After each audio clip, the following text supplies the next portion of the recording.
الحمد لله وحده والصلاة والسلام على من لا نبي بعده. أعوذ بالله من الشيطان الرجيم. بسم الله الرحمن الرحيم. إن الحمد لله نحمده ونستعينه ونستغفره ونعوذ بالله من شرور أنفسنا ومن سيئات أعمالنا. من يهده الله فلا مضل له ومن يضلل فلا هادي له. وأشهد أن لا إله إلا الله وحده لا شريك له وأشهد أن محمدا عبده ورسوله صلى الله عليه وعلى آله وصحبه وسلم.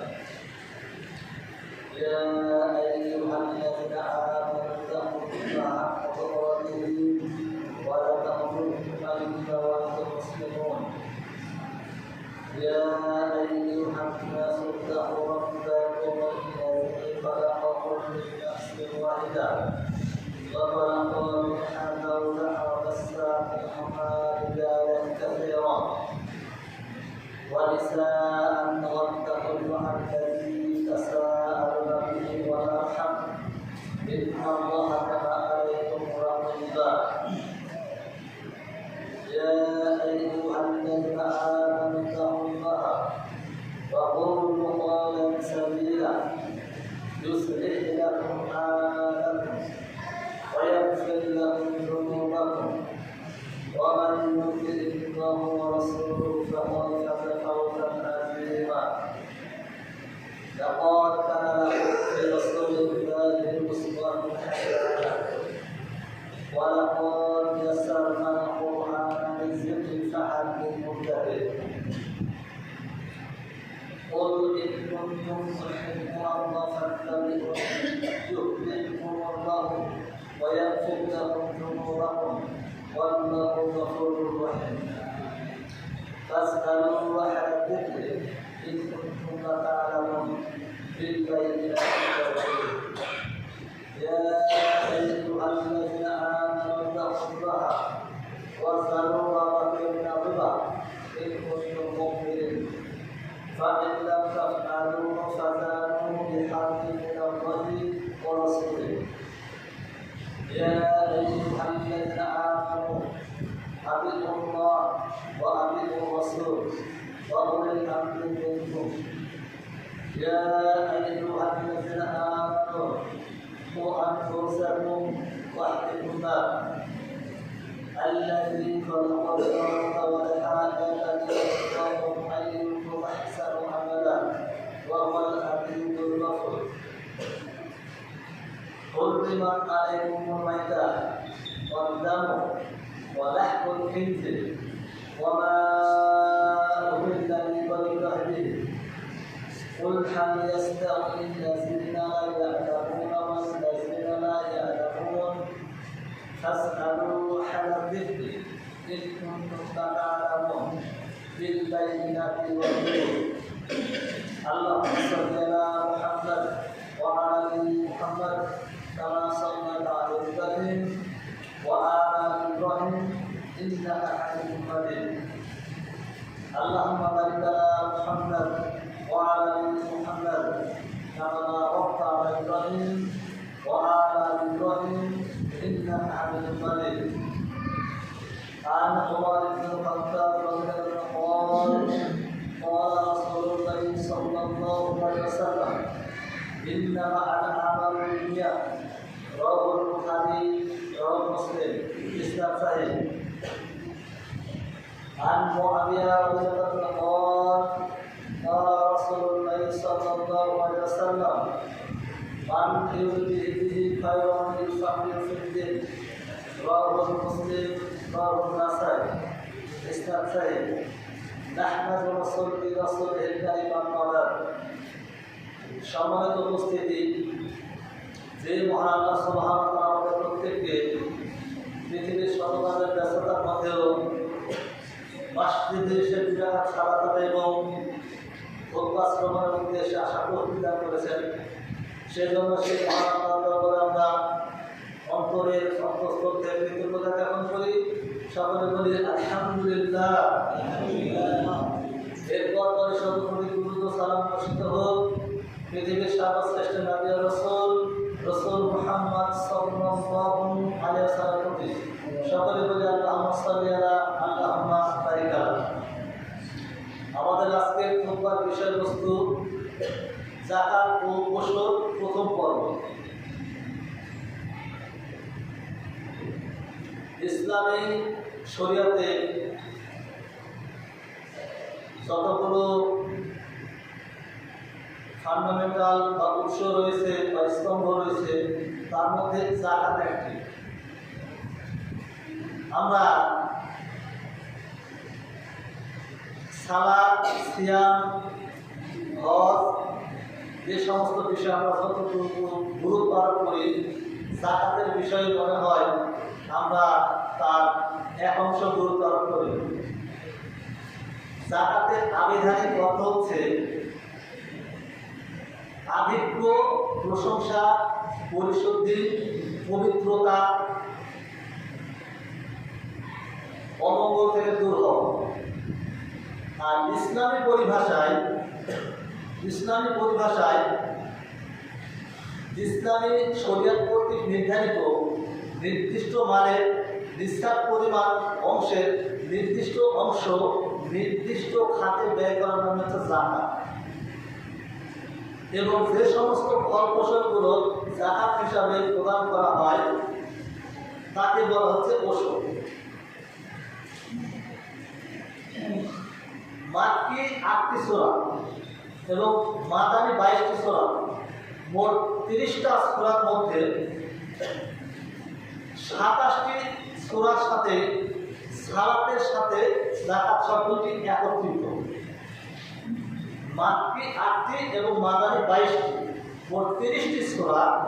এই ৩০টি সূরার মধ্যে সালাত এবং যাকাতের শব্দটা একত্রে এসেছে ২৭টি সূরাতে। ইসলামী স্তম্ভে যে সমস্ত বুনিয়াদগুলো রয়েছে তার মধ্যে যাকাত একটি। যেমনটি হাদিসে এসেছে, সহিহ বুখারী প্রথম হাদিস নম্বর ৪, সহিহ মুসলিম হাদিস নম্বর ১৬, মিশকাতুল মাসাবি হাদিস নম্বর ৩। قال النبي صلى الله عليه وسلم بني الإسلام خمسة شهادة أن لا إله إلا الله وأن محمدا رسول الله وإقام الصلاة وإيتاء الزكاة وصوم رمضان والحج। রাসূল সাল্লাল্লাহু আলাইহি ওয়াসাল্লাম বলছেন যে ইসলাম ৫টি বুনিয়াদের উপরে অবস্থিত। এর মধ্যে প্রথমটি হচ্ছে এই সাক্ষ্য প্রদান করা যে আল্লাহ ছাড়া সত্য কোনো ইলাহ বা মাবুদ নেই এবং মুহাম্মদ রাসূলুল্লাহ সাল্লাল্লাহু আলাইহি ওয়াসাল্লাম আল্লাহ সুবহানাহু ওয়া তাআলার পক্ষ থেকে প্রেরিত নবী এবং রাসূল। দ্বিতীয়ত, দিনে রাত্রে ৫ ওয়াক্ত ফরজ সালাত আদায় করা। তৃতীয়ত, যাকাত আদায় করা। চতুর্থত, রমাদান মাসে ফরজ সিয়াম পালন করা। আর ৫ নম্বর হচ্ছে সামর্থ্য থাকলে হজ করা। এই ৫টির উপর স্তম্ভ অবস্থিত ইসলামের বুনিয়াদ। ইসলামের যাকাতের বিষয়টা অত্যন্ত গুরুত্বপূর্ণ। শুধু গুরুত্বপূর্ণ বললে ভুল হবে, এটা একটা ফরজ ইবাদত প্লাস এটা সালাতের সাথে এটা ওতপ্রোতভাবে জড়িত। এবং যাকাত হচ্ছে যে কোনো ব্যক্তিকে পরিশুদ্ধ করা এবং সেই ব্যক্তির মাল বা ধন সম্পদগুলোকে পবিত্র করার অন্যতম উপায়।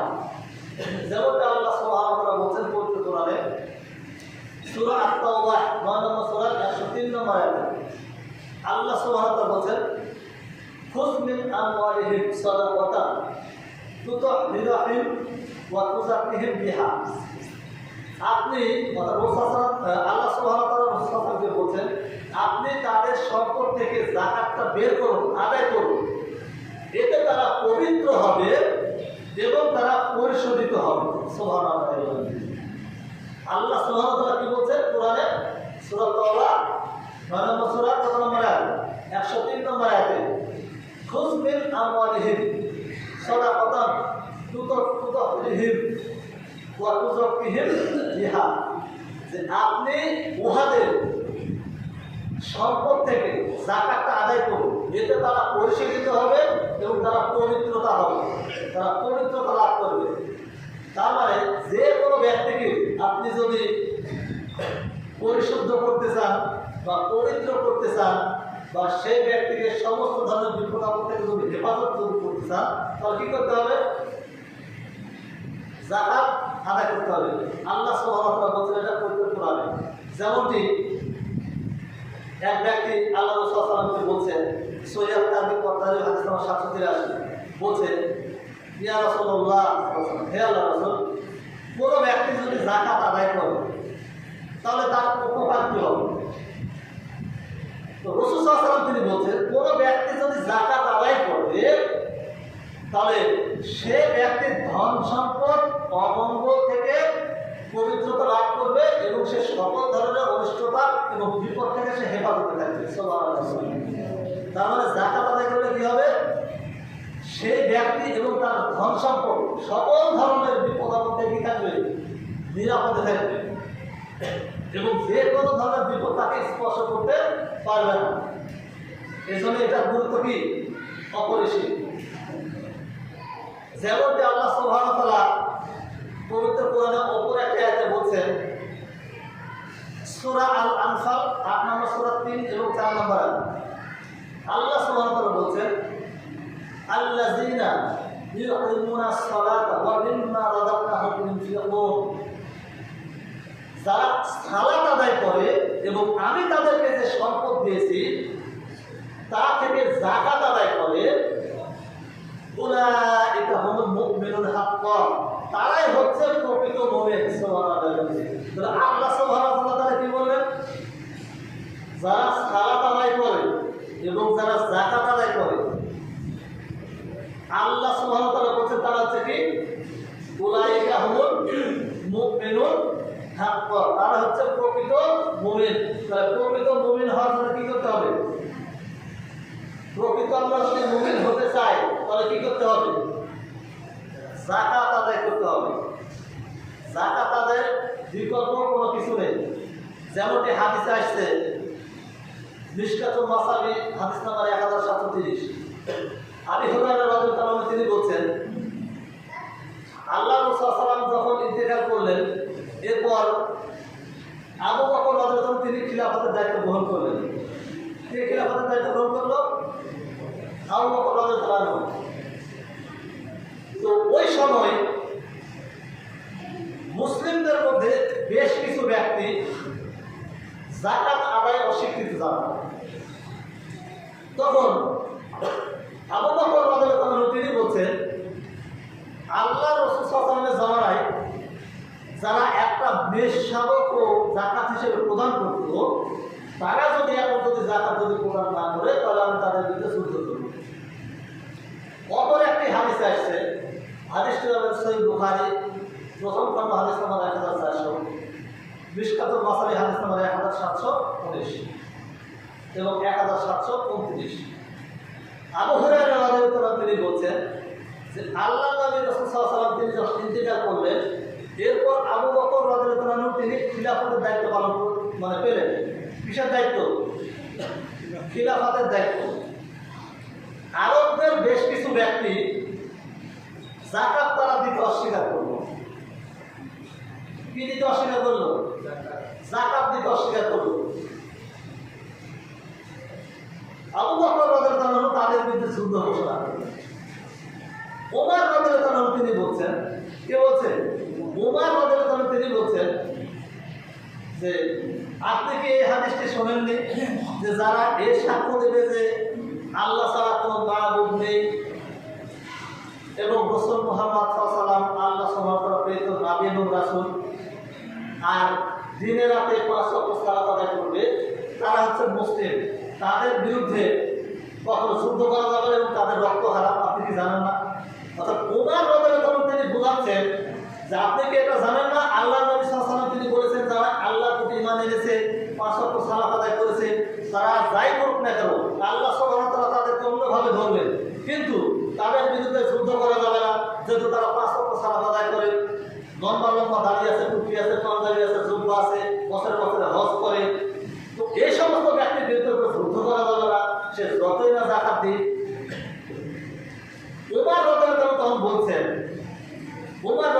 তখন বলছেন যে আমি আবু বকর রাদিয়াল্লাহু আনহু যখন এই কথা বললাম, তখন আবু বকর রাদিয়াল্লাহু আনহু তখন এই কথা আমাকে বললেন যে মান কাতাতু আর ফাররাকু মিনাস সালাতি ওয়াল যাকাতি লিযাকাত, যে ব্যক্তি সালাত এবং যাকাতকে পার্থক্য হিসেবে দেখবে, সালাত এবং যাকাতের মধ্যে কোনো পার্থক্য নির্দেশ করবে, আলাদাভাবে দেখবে, আমি সেই ব্যক্তির বিরুদ্ধে যুদ্ধ ঘোষণা করলাম।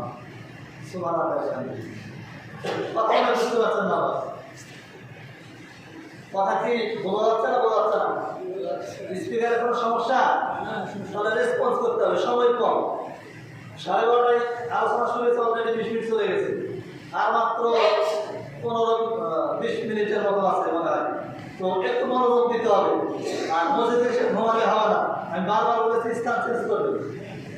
আপনারা যখন আলোচনার মধ্যে ভিন্ন ঘটান, তখন আমার আলোচনার মধ্যে সমস্যা হবে। এজন্য একটু অ্যাক্টিভ হতে হবে, একটু চেষ্টা করতে হবে।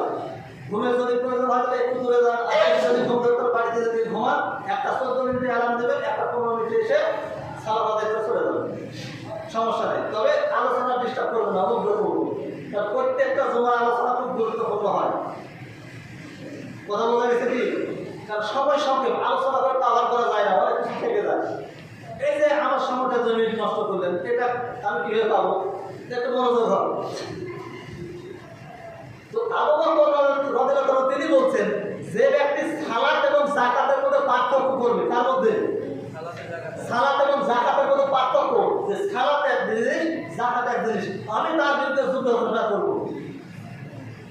আবু বকর রাদিয়াল্লাহু আনহু আবার বলছেন যে যাকাত হচ্ছে আল্লাহ সুবহানাহু ওয়া তাআলার সম্পদের হক, এটা বের করতে হবে, এটা ফরজ বিধান, এটা আল্লাহ সুবহানাহু ওয়া তাআলার সম্পদের হক। তাই কোনো ব্যক্তি যদি এটা পার্থক্য যদি নির্দেশ করেন, তার বিরুদ্ধে যুদ্ধ করব। ওমর রাদিয়াল্লাহু আনহু তিনি বলছেন, আল্লাহ আল্লাহ কসম করে বলছি যে আমি দেখলাম আবু বকর রাদিয়াল্লাহু আনহু অন্তরে একটা যুদ্ধের মতো একটা প্রস্তুতি নিয়ে নিয়েছেন। আমি বুঝলাম যে তিনি সঠিক পথে রয়েছেন। সুবহানাল্লাহ। আবু বকর রাদিয়াল্লাহু আনহু তখন বললেন যে শোনেন একটা কথা, যে আল্লাহ রাসূল সাল্লাল্লাহু আলাইহি ওয়াসাল্লামের জামানায় যারা একটা পশুর গলার একটা দড়িও যাকাত হিসেবে যারা দিত, আর এখন যারা সেটা দিতে অস্বীকার করে, আমি তাদের প্রত্যেকের বিরুদ্ধে যুদ্ধের ঘোষণা করলাম। সুবহানাল্লাহ। তাহলে যাকাতের যে বিষয়টা, এটা কত গুরুত্ব, এটা আমরা অনুধাবন করতে পারছি। আল্লাহ সুবহানাহু ওয়া তাআলা পবিত্র কোরআনে বলছেন, হাদিসেও বারবার হুঙ্কার দেওয়া হচ্ছে এই বিষয়ে, যে সালাত এবং যাকাত ওতপ্রোতভাবে জড়িত, একটার সাথে একটা জড়িত। প্রত্যেকটা দেখেন আয়াতগুলোতে দেখবেন, দেখেন সূরা তওবা 63 নম্বর আয়াত, সূরা লুকমান 31 নম্বর সূরা 4-5 নম্বর আয়াত, আপনার সূরা আল-আনফাল 8 নম্বর সূরা 3-4 নম্বর আয়াত। এভাবে অনেক আয়াতে আল্লাহ সুবহানাহু ওয়া তাআলা নির্দেশ করেছেন, যখন সালাহ ওয়া ইতাউজ যাকাত, তোমরা সালাত আদায় করো এবং যাকাত প্রদান করো। তাই সালাত এবং যাকাত ওতপ্রোতভাবে কি জড়িত।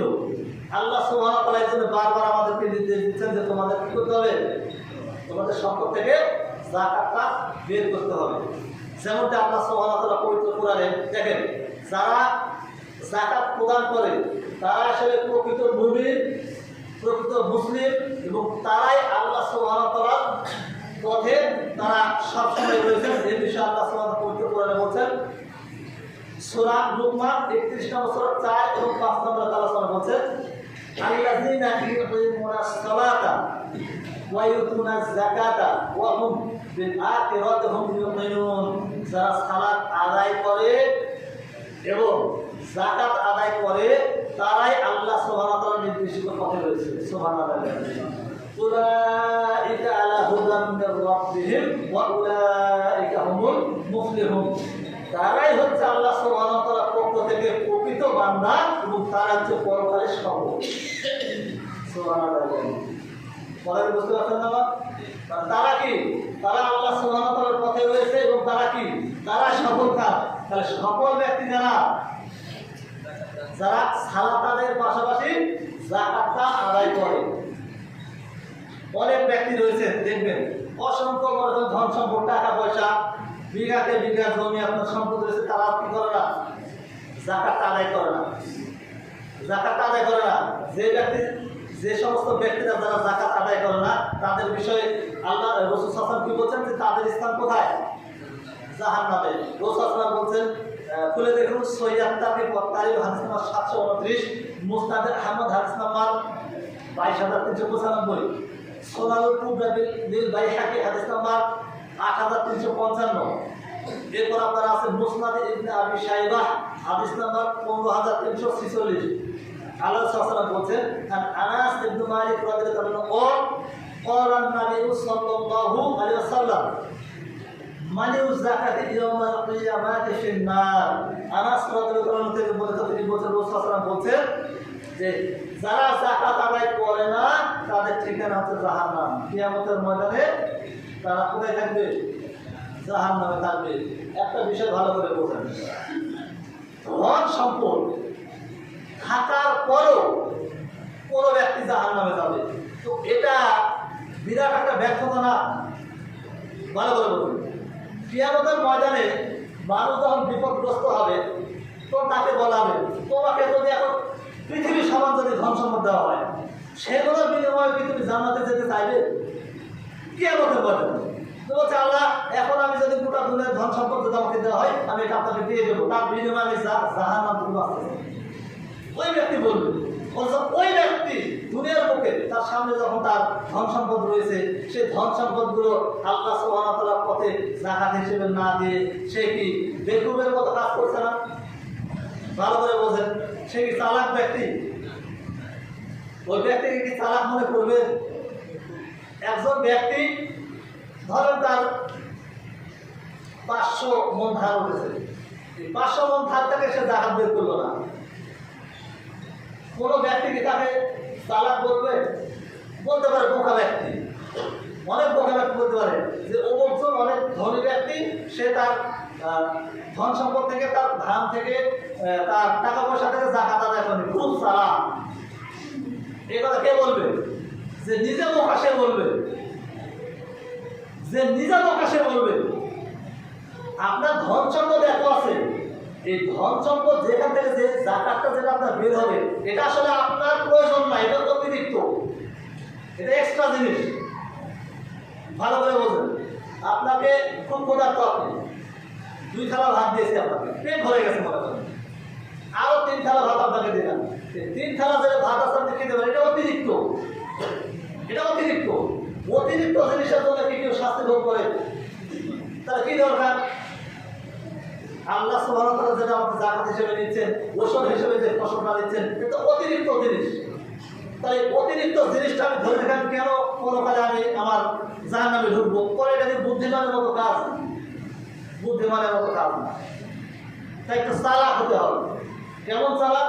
যে আল্লাহ সুবহানাহু ওয়া তাআলা আমাকে ধন সম্পদ দিয়েছেন, এই ধন সম্পদ যেন পরকালে আমার জন্য বিপদ না ডেকে আনে। এজন্য সকালে একটা হাদিস শোনান, আবু দাউদ হাদিস নাম্বার 1530, যে কিয়ামতের ময়দানে যে সমস্ত ব্যক্তি যারা যাকাত আদায় করবে তাদের ধন সম্পদ, তাদের ধন ফসল, তাদের টাকা পয়সাগুলোকে বিশাল একটা সাপে রূপান্তরিত করা হবে। কিসে? সাপ। সে সাপের ভিতরে এত বিষ, তার বিষের অত্যাচারে, তার নিজের বিষের জ্বালাতে তার সে সাপের মাথাটা তেল হয়ে যাবে, কাকু হয়ে যাবে। কথা বলে বুঝতে পারেন? সাপের নিজের বিষে, ওর নিজের বিষে তার মাথাটা তেল হয়ে যাবে, মানে মাথার উপর থেকে নোমটা উঠে যাবে, এত পরিমাণ বিষ। এরপর ওই ব্যক্তির গলাতে ঝুলে দেওয়া হবে প্যাঁচ মেরে। দেখেন না, অনেক অনেক জায়গায় সাপুরিয়া ব্যক্তি আছে, তারা কি করে গলাতে সাপ ঝোলায়, ঝোলায় না? প্যাঁচ মেরে ঝোলানোর পর সাপটা ঝুলে থাকে, তো বিভিন্ন জায়গা থেকে চাল উঠায়, চাল উঠায়, টাকা পয়সা উঠায়, উঠায় না? বেদের যারা বেদে দেখেননি, যারা সাপের খেলা দেখায়, সাপ গলায় প্যাঁচ দিয়ে ঝুলে রেখেছে, আপনার কাছে গেছে, ভয়ে আপনি টাকা বের করে দিয়েছে, না জানে আমাকে কামড় দিয়ে। অনেক ব্যক্তি এত রয়েছে, আমরা যখন ছোট ছিলাম আমরাও ভয় পেয়েছিলাম, হয়তো না জানি সাপের কামড় দিয়ে ভয়ে আগে টাকা বের করে দিয়েছে। এরকম কাল কিয়ামতের ময়দানে রাসূল সাল্লাল্লাহু আলাইহি ওয়াসাল্লাম বলছেন, তার গলাতে সাপটা ঝুলে দেওয়া হবে, বড় সাপ, বিশাল বড়। এই সাপটা তার 2 গালে কামড়াতে থাকে, বড় বড়। একবার যদি কামড়ায় কয়েকশো বছর তার হচ্ছে আপনার বিশেষ জ্বালা যন্ত্রণা থাকবে। একবার যদি কামড় দেয় তাহলে প্রত্যেকটা মধ্যে গায়ে কামড়াতে থাকবে। আর কি বলবে জানেন, যে ওই যে পৃথিবীর বুকে তোমার নদীর ধারে বুকে একটা জমি ছিল, সেই জমির ধার আনে তুমি ব্যাংকে টাকা রেখেছিলে, সে টাকাটা অমুক ব্যাংক থেকে তুমি সুদে টাকা নিয়েছিলে, ওই সুদের টাকা আমি এই বললেও কামড়াবে টাকা। তোমার 2 তালার উপরে মনকে মন ধান ঠিকই দেওয়া ছিল, তুমি কোনোদিন জাকাত দাওনি, ওই জিনিসটাই আমি এখন তুমি এটা ভোগ করো, এই বললেও তাকে কামড়াবে। আর তার বিশাল অত্যাচারে সে চিৎকার করতে থাকবে, কিন্তু তার চিৎকার কোনো কাজে আসবে? তার চিৎকার কোনো কাজে আসবে না। তাই আমাদের কি করতে হবে? সাবধান হতে হবে। কেননা দেখেন, পবিত্র কোরআনে এবং সহিহ হাদিসে অনেক জায়গাতে অনেক স্থানে এই আপনার যাকাত আদায়ের কথা বিভিন্নভাবে বলা হয়েছে। এবং আমরা পৃথিবীর বুকে আমরা যারা আছি, আমাদের আল্লাহ সুবহানাহু ওয়া তাআলা বিভিন্নভাবে আমাদের পরীক্ষা করেন না? এই যে ধন সম্পদ, এটা দিয়ে আমাদের পরীক্ষা করছেন নাই, করেননি? ধন সম্পদ দিয়ে পরীক্ষা করেন। এই জন্য রাসূলুল্লাহ বলছেন যে ততক্ষণ পর্যন্ত আল-ইয়াউমা হাব্বাল্লাহু ওয়ালিদাইহি ওয়ালিদিহি ওয়ান নিসাইল আজমাইন, একজন ব্যক্তি ততক্ষণ পর্যন্ত পরিপূর্ণ মুমিন হতে পারবে না যতক্ষণ না তার কাছে তার সন্তান সন্ততি, তার স্ত্রী সন্তান, তার ধন সম্পদ সকল কিছুর চাইতে আমি প্রিয় না হব। একজন ব্যক্তি প্রকৃত মুমিন কতক্ষণ হতে পারবে না? যতক্ষণ কোনো ব্যক্তির স্ত্রী সন্তান টাকা পয়সা সব কিছু না তার চেয়ে বেশি প্রিয় হয়। কথা বুঝতে পারছেন না মনে হয়? রাসূল সাল্লাল্লাহু আলাইহি ওয়াসাল্লাম হতে হবে কি, যতক্ষণ না আল্লাহ রাসূল সাল্লাল্লাহু আলাইহি ওয়াসাল্লাম প্রত্যেকটা মানুষের কাছে তাদের টাকা পয়সা ধন সম্পদ সন্তান সন্ততি স্ত্রী কন্যা সবার চেয়ে যতক্ষণ না প্রিয় হচ্ছে ততক্ষণ না সে পরিপূর্ণ মুমিন হতে পারবে না। তাহলে পরিপূর্ণ মুমিন হতে আল্লাহ রাসূল সাল্লাল্লাহু আলাইহি ওয়াসাল্লাম সবার প্রিয় হতে হবে। রাসূল সাল্লাল্লাহু আলাইহি ওয়াসাল্লাম কিভাবে আপনার প্রিয় হবে? আল্লাহ রাসূল সাল্লাল্লাহু আলাইহি ওয়াসাল্লাম বলছেন যে তুমি তোমার ঘর থেকে, তুমি তোমার ধন সম্পদ থেকে তুমি যাকাত প্রদান করো। কে বলছেন? আমার প্রিয়। মনে করেন যে আমার পিতা বা আমার মাতা সবচেয়ে প্রিয়, আমার তার সাথে বেশি প্রিয় কি? টাকা। এখন আমার কাছে মনে করেন যে 1000 টাকা আছে, এখন আমার সবচেয়ে প্রিয় হচ্ছে আমার পিতা। এখন আমার পিতা বলতেছে যে তুমি ওই 1000 টাকার মধ্যে থেকে 500 টাকা অমুক ব্যক্তিকে দিয়ে দাও। এখন আমি এই টাকার চাইতে আমার পিতাকে বেশি তখনই ভালোবাসবো যখন আমার পিতার কথা শুনে আমার কাছ থেকে 500 টাকা আমি তাকে দিয়ে দেবো। কথা বলেননি? তো আল্লাহ রাসূল বলছেন যে ধন সম্পদ টাকা পয়সা সব কিছুর চাইতে যতক্ষণ না আমি তোমাদের কাছে প্রিয় হব ততক্ষণ পর্যন্ত তোমরা প্রকৃত ঈমানদার হতে পারবে না। রাসূল সাল্লাল্লাহু আলাইহি ওয়াসাল্লাম বলছেন যে তোমরা তোমাদের ধন সম্পদ থেকে যাকাত প্রদান করো। এখন আমি যদি রাসূল সাল্লাল্লাহু আলাইহি ওয়াসাল্লামকে বেশি ভালোবাসি, তিনি যদি আমার কাছে সবচেয়ে বেশি প্রিয় হন, তাহলে আল্লাহ রাসূল সাল্লাল্লাহু আলাইহি ওয়াসাল্লাম কি বলছেন? তোমার ধন সম্পদ থেকে যাকাত প্রদান করো। তো আমার প্রিয় সম্পদ হচ্ছে আমার ধান, প্রিয় সম্পদ হচ্ছে গয়নাগাটি, প্রিয় সম্পদ হচ্ছে আপনার মনে করেন গরু ছাগল হাঁস মুরগি। এখান থেকে যখন আমি যাকাতটা বের করে নিয়ে আসবো, ওষুধটা যখন আমি বের করে নিয়ে আসবো, তখনই আমি পরিপূর্ণ কি হব? মুমিন হব। তাহলে পরিপূর্ণ মুমিন হওয়ার জন্য শর্ত কি? আমাদের ধন সম্পদ থেকে কি করা? যাকাতটা বের করা। আমাদের অধিকাংশ ব্যক্তি, অনেক ব্যক্তি রয়েছে তারা যাকাতের নামও সারা বছর দেন না। সারা বছর নেই, ওষুধ শব্দটাও শোনেনি কোনো, এরকম অনেক ব্যক্তি রয়েছে। মন কেমন তার ধান আছে, বছর শেষ হয়ে গেছে, তো এমনও ব্যক্তি রয়েছে, এই সমস্ত ব্যক্তির আপনার ধান যখন উঠানোর পর আপনার সিটা আলসা থাকে না, থাকে না, ওই সিটা আলসার মধ্যে দেখে যে কিছু ধানগুলো বের হয়, ওই আপনার পড়ে থাকা ওখান থেকে যা কিছু বের হয় ওই একটা সেরা অবস্থাতে ভরে বাড়ির বাইরে রেখে দেওয়ার বলে যে নিয়ে যাও, কারণ যে কোনো ফকির যদি আসে তাকে দিয়ে দিই।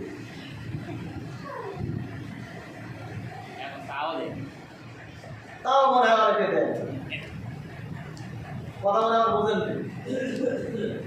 ওই ব্যক্তির জন্য যে ব্যক্তি তার এই যে পড়ে থাকা ধানটাও দিল মনে করেন, তো এই ব্যক্তির জন্য পরকাল কি হবে? তার ধন সম্পদ কি হবে? আরে ভাই, ও তো ওই জমি বিক্রি করে বিমান কিনে না, ওই তো ধান বিক্রি করে তার সাথে হেলিকপ্টার কেনে না, দিন সাথে বড় মাছও কিনে খায় না। যাকে আল্লাহ সুবহানাহু ওয়া তাআলা ধন সম্পদ দিয়েছেন তার অন্তরের মধ্যে কৃপণতা সৃষ্টি হয়। আপনার সম্পদ থেকে আপনি যাকাত প্রদান করছেন, ঔষধ বের করছেন না, এটা আপনার কৃপণতা না, না কি করা? এটা তো আমার কৃপণতা। ওই ব্যক্তি শুধু তাই না, তার ধন সম্পদটা রেখে দেয়, ঠিক মতো বড় মাছও খায় না, বড় কাল তো হারায় না, ইহকালও হারায়। বাজারে এটা কিন্তু কাউকে দোষারোপ করার জন্য নয়, যেটা বাস্তবতা আমি সেটা বলছি। দেখেন ওই ব্যক্তি বাজারে গিয়ে দেখবেন সবচেয়ে ছোট মাছগুলো খুঁজে বেড়ায়, খুচরা মাছ 50 টাকা আপনার কেজি বা এই ধরনের খুঁজে বেড়ায় ওই ব্যক্তি। মানে সে হচ্ছে জন্মের হচ্ছে আপনার কৃপণ। এই যে কৃপণতা করলো, পরকালে কি হবে? পরকালে কি হবে দেখেন, মিশকাতুল মাসাবি হাদিস নাম্বার 1750 নম্বর হাদিসটা খুলে দেখেন, মুসনাদ নাম্বার হাদিস নাম্বার 12342, আর অনেক হাদিস গ্রন্থে আছে, আমরা এখানে দেওয়ার সময় প্রত্যেকটা হাদিস গ্রন্থে বলা হচ্ছে রাসূল সাল্লাল্লাহু কাছে অনেক সাহাবী বসে আছে, সেই সাহাবীরা বলছে যে হে রাসূল সাল্লাল্লাহু আলাইহি ওয়াসাল্লাম, আপনি তো বললেন যে যাকাত না বের করলে, ওষুধ বের না করলে তো তাদেরকে শাস্তি দেওয়া হবে। তো যারা তাদের ধন সম্পদ, যারা আপনার ফল ফসল যারা যাকাত হিসেবে প্রদান করে না, টাকা পয়সা যারা যাকাত হিসেবে প্রদান করে না, কিয়ামতের মধ্যে তাদের কি অবস্থা হবে? তো রাসূল সাল্লাল্লাহু আলাইহি ওয়াসাল্লাম বলছে যে কিয়ামতের ময়দানে তাদের সমস্ত ধন সম্পদগুলোকে আগুনে রূপান্তরিত করা হবে। কিসে? আপনার বাড়িতে যে ধানটা উঠিয়ে রেখেছেন ওটাকে কি করা হবে? আগুনে রূপান্তরিত করা হবে। আপনার যে সমস্ত টাকা পয়সা রয়েছে প্রত্যেকটা টাকা পয়সা জাহান্নামে উত্তপ্ত করা হবে। কোথায় উত্তপ্ত করা হবে? জাহান্নামের উত্তাপ জানেন কত? পৃথিবীর চাইতেও 69 গুণ বেশি তাপমাত্রা। কথা বুঝতে পারেননি? পৃথিবীর চাইতেও সেখানে উত্তপ্ত করা হবে। উত্তপ্ত করার পর সেই সমস্ত আপনার ধন সম্পদগুলোকে আগুনে রূপান্তরিত করার পর তার পাঁজরে, তার পিঠে, তার বুকে, তার মাথায়, তার কপালে, তার চোখে, তার বুকে, তার নাকে, তার মুখে, প্রত্যেকটা জায়গাতে এই সমস্ত আপনার টাকা পয়সা দিয়ে তাকে সেট দেওয়া হবে। কথা মনে বুঝতে পারেন? তার ধন সম্পদগুলোকে কি করা হবে? দেখেন ভালো করে বুঝলেন, তার ধন সম্পদগুলোকে আগুনে রূপান্তরিত করে তাকে শাস্তি দেওয়া হবে। আপনি রাস্তা দিয়ে যাচ্ছেন রাতের বেলা, আপনার কাছে 50 লক্ষ টাকা আছে। কত? 50 লক্ষ টাকা ধরেছে দুজন, ধরার পর গলায় ছুরি ধরেছে। কি ধরেছে? ছুরি ধরেছে। আপনার আশপাশে কেউ নেই, চিৎকার মারলে আপনার গলা মনে শেষ। 50 লক্ষ টাকা আপনি কি করবেন? দেবেন না মরবেন? পৃথিবীতে এমন কোনো ব্যক্তি আছে যে নিজের জীবনের সাথে বেশি কিছু ভালোবাসে? বলবে যে বাবা তুমি আমার 50 লক্ষ কেন, তুমি আমাদের ল্যান্ড দেখা করে নিয়ে চলে যাও, সমস্যা নাই, তবে আমার এই হাত পাটা নিয়ে যেতে দাও। না কি বলবে? সবার সাথে তো প্রিয় নিজের জীবন, তাহলে কেন আপনি আমি বোকামি করবো? যদি পৃথিবীর সব কিছু চাইলে যদি নিজের জীবন যদি দামি হয়, তাহলে কাল কিয়ামতের মধ্যে এই সমস্ত ধন সম্পদগুলোকে নিয়ে আমাকে জাহান্নামের মধ্যে ঢুকতে হবে। তাহলে যদি আমি বুদ্ধিমান হয় তাহলে পৃথিবীর পক্ষে প্রত্যেকটা ধন সম্পদগুলো কি করবো? যাকাত হিসেবে প্রদান করতে হবে। তাহলে বুদ্ধিমান হলে কি করতে হবে? বুদ্ধিমান কোন ব্যক্তি? যেটা যাবো কথা টাকা পয়সা নিয়ে যাও, আমাকে ছেড়ে দাও, টাকা পয়সা নিয়ে গেলে ছেড়ে দিল। আর ও যদি অতি চালাক হয়, যেটা আমাদের ভাষায় চালাক, কি বলবে? না তোমাকে টাকা পয়সা দেবো না, সাথে সাথে গলায় ছুরি মেরে দিল, আপনার মধ্যে রেখে চলে গেল, টাকা পয়সা নিয়ে চলে গেল। আপনি শীত পর ভাই করে থাকবেন, আপনার কোনো মূল্য থাকলো? কোনো মূল্য থাকলো ওই ব্যক্তি? তো যারা তাদের সম্পদ থেকে যাকাত বের করে না, ওষুধ বের করে না, তাদের পরিণত ওই ব্যক্তির মতো যে না বাবা তোমার টাকা আমি দেবো না, তুমি ওকে মারলে মেরে ফেলো, আমি টাকা দেবো না। মূল্য আছে? ওই ব্যক্তির যেমন জীবনে কোনো মূল্য নাই, এই ব্যক্তির কোনো মূল্য নাই। টাকা পয়সা ধন সম্পদ আল্লাহ সুবহানাহু ওয়া তাআলা দিয়েছেন, সেটাকে আল্লাহ তো আপনার কাছে সবচেয়ে নেননি। নিসাব কত পরিমাণ ইনশাআল্লাহ পরবর্তী সময় আলোচনা করবো, আমি শুধু গুরুত্বটা বোঝাচ্ছি আজকে। তো সে সাহাবী বলল হে আল্লাহ রাসূল সাল্লাল্লাহু আলাইহি ওয়াসাল্লাম, যাদের গরু আছে তারা যদি যাকাত যদি আদায় না করে তাহলে তাদের পরিণতি কি হবে? তো বলছে যাদের গরু আছে কাল কিয়ামতের ময়দানে তাদের বড় বড় শিং থাকবে, এই শিং দিয়ে তাদেরকে গুঁতাতে থাকবে, তা দিয়ে তাদেরকে মারাতে থাকবে। সব লোক দেখবে যে অমুক ব্যক্তি, অমুক গ্রামের অমুক ব্যক্তি, সে অনেক ধনবান ব্যক্তি ছিল, আজকে জাহান্নামের মধ্যে তাই কি করা হচ্ছে? গরুয়ে যে গরু সে উপার্জন করেছিল, যে গরুর ভালোবাসায় সে যাকাত প্রদান করেনি, আর সেই গরু তাকে গুঁতো দিচ্ছে, গুঁতাচ্ছে। যে টাকা পয়সা সে বুকে আগলে রেখেছিল, চোর ডাকাতের ভয় 2 তলার উপরে মাটির নিচে, এখন অনেক ব্যক্তি রয়েছে মাটির নিচে কলসের মধ্যে টাকা পুঁতে রাখে, এমনও ব্যক্তি অনেক আছে। তো যে টাকা পয়সা আপনি কলসের ভিতরে ভরে মাটির নিচে পুঁতে রেখেছিলেন, যে সোনা দানা গয়না গলায় ভরে আপনি ঘুরে বেড়েছেন যে আমার সোনা দানা এটা আমার, আমি কেন জাকাত হিসেবে বের করবো, ওই সোনা দানা গয়না সেদিন কালকে আমাদের মজার কি হবে, জাহান্নামের আগুন হিসেবে পড়বে। তাহলে যাদের নাই তারাই ভালো আছে, যাদের ধন সম্পদ টাকা পয়সা নেই তাদের ভালো আছে, দিন আনে দিন খায় কোনো হিসাব নেই আলহামদুলিল্লাহ। আর এই ব্যক্তি প্রথমত জীবনে বেঁচে থাকতে মনে করেন যে আপনার জাকাত প্রদান করে না, ওই ধন সম্পদ সে নিজেও খায় না, আল্লাহ রাস্তায় দান করে না, তার গৃহকালে নষ্ট পড়াশোনা করছে, সেটা একটা নিতান্ত বোকা ব্যক্তি। তাই আল্লাহ সুবহানাহু ওয়া তাআলা বারবার বলছেন যে তোমরা সালাত আদায় করো, পাশাপাশি কি করো, জাকাত প্রদান করো। দেখেন একটা বিষয় ভালো করে দেখেন যে আমরা প্রত্যেকে বুদ্ধিমান হতে চাই, আমরা বোকা ব্যক্তি এখানে নই। আল্লাহ সুবহানাহু ওয়া তাআলা আমাদেরকে কত সুন্দরভাবে সৃষ্টি করেছেন, আমাদেরকে সুন্দরভাবে সৃষ্টি করেননি। সূরা 3 দেখেন যে আল্লাহ সুবহানাহু ওয়া তাআলা আমাদেরকে অনেক সুন্দরভাবে সৃষ্টি করেছেন। আল্লাহ সুবহানাহু ওয়া তাআলা আমাদেরকে বুদ্ধিমান হিসেবে তৈরি করেছেন। তাই আমাদের প্রত্যেকের এতটুকু কর্তব্য যে আমরা এখানে যারা আছি অবশ্যই আমাদের ধন সম্পদ আল্লাহ সুবহানাহু ওয়া তাআলা আমাদেরকে দান করেছেন, ওই ধন সম্পদ থেকে আমরা অবশ্যই কী করবো, যে আল্লাহ সুবহানাহু ওয়া তাআলা আমাদেরকে হুকুম দিয়েছেন ওই এই ধন সম্পদ থেকে নিঃস্বার্থ পরিমাণ ধন সম্পদ আমি আল্লাহ সুবহানাহু ওয়া তাআলার রাস্তায় ব্যয় করবো। এতে সমস্যা নেই। আমার মনে করেন যে 100 মণ ধান উঠে আসছে, সেখান থেকে আমি নিঃস্বার্থ পরিমাণ কিছু আমি অর্থ ধান কিছু আমি আল্লাহ সুবহানাহু ওয়া তাআলার পথে দান দিলাম, তো আমি কি নিঃস্ব হয়ে যাবো, আমাদের সব শেষ হয়ে যাবে? আল্লাহ সুবহানাহু ওয়া তাআলা আমার কাছ থেকে সবই চাচ্ছেন যে না, আল্লাহ সুবহানাহু ওয়া তাআলা আমার পক্ষ থেকে সব কিছু চাননি। তো আমাদের অবশ্যই বুদ্ধিমানের মতো কাজ করতে হবে। যে পৃথিবীতে আমরা আছি, জাকাতের গুরুত্বটা অপরিসীম। প্রথম থেকে যেটা বললাম যে জাকাত হচ্ছে ইসলামের 3য় স্তম্ভ, এবং এটা হচ্ছে খরচ। আমরা ইচ্ছা করলে দিলাম, ইচ্ছা করলে দিলাম, এটা হবে না। তাই আমরা অন্তত পক্ষে এখন থেকে অবশ্যই নিয়োগ করবো, আমরা পূর্বে যা করেছি এখন থেকে আমাদের কাছে যে সমস্ত ধন সম্পদ রয়েছে, ধান থেকে শুরু করে আপনার মনে করেন শাকসবজি, তারপর আপনার হচ্ছে পারে সোনা দানা গয়না গরু ছাগল যত কিছু আছে প্রত্যেকের জাকাত ইনশাআল্লাহ বের করব, এবং আল্লাহ সুবহানাহু ওয়া তাআলার কাছে যেন আমরা কোনো রকমের অপরাধী হয়ে যেন না দাঁড়াই। আল্লাহ সুবহানাহু ওয়া তাআলা আমাদেরকে সেই তৌফিক দান করুন, আমিন। আমাদের মধ্যে অনেক ব্যক্তি অসুস্থ আছেন, আল্লাহ সুবহানাহু ওয়া তাআলা তাদেরকে সুস্থতা দান করেন, আমিন। অনেক ব্যক্তি এখনো সালাত আদায় করতে পারেন না অলসতাবশত, আল্লাহ সুবহানাহু ওয়া তাআলা তাদেরকে 5 ওয়াক্ত সালাত আদায় করার তৌফিক দান করেন, আমিন। অনেক মা বোন আছে এখনো পরিপূর্ণ পর্দা করতে পারেন না, তাদের আল্লাহ সুবহানাহু ওয়া তাআলা তাদের প্রত্যেকে পরিপূর্ণ পর্দা করার তৌফিক দান করেন, আমিন। আমাদের মধ্যে অনেক ব্যক্তি হতাশাগ্রস্ত, আল্লাহ সুবহানাহু ওয়া তাআলা তাদের হতাশাটা দূর করে দেন, আমিন। সারা পৃথিবীতে যত মুমিন মুসলিম যারা রয়েছেন, প্রত্যেকটা মুমিন মুসলিম বিভিন্নভাবে বিধর্মীদের কাছে আজকে লাঞ্ছিত হচ্ছেন, মার খাচ্ছে। আল্লাহ সুবহানাহু ওয়া তাআলা তাদেরকে রক্ষা করেন, আমিন। এবং অমুসলিম যারা রয়েছেন তাদের কাছ থেকে মার খাওয়ার সবচেয়ে প্রধান বিষয় হচ্ছে আমাদের আজকে ইমানটা দুর্বল হয়ে গেছে। তো আল্লাহ সুবহানাহু ওয়া তাআলা আমাদের দুর্বল ইমানকে শক্ত ও পরিপক্ক করার তৌফিক দান করেন, আমিন। ওয়া আখিরু দাওয়ানা আলহামদুলিল্লাহি রাব্বিল আলামিন।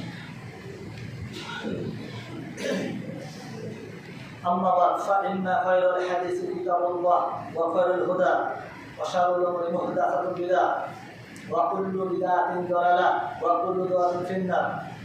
قال الله تعالى إن الله وملائكته يصلون على النبي يا أيها الذين آمنوا صلوا عليه وسلموا تسليما.